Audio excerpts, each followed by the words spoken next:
தள்ளுகிற தீப்பிழம்பிவன் கண்ணிலே நறுக்கி கொள்ளுகிற வீரவாளிவன் கைகளே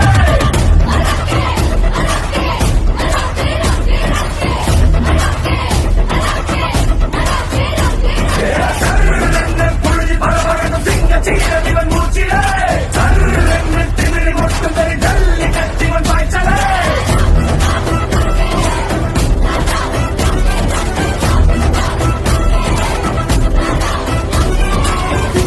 இதுக்கு மேல என்னால முடியும்னு தோணல. இதுக்கு மேல முயற்சி பண்றதால எந்த பலனும் கிடைக்க போறது இல்ல. எனக்கு தோல்வியை தவிர வேற எதுவுமே தெரியாது. நான் தோத்துக்கிட்டே தான் இருப்பேன். அடுத்து என்ன பண்றதுன்னு எனக்கு தெரியல. கணக்கெடுத்து பார்த்தாலும் இந்த மண்ணோட கதைக்கு மன்னனே பயில நத்தியின் வகையறைவனே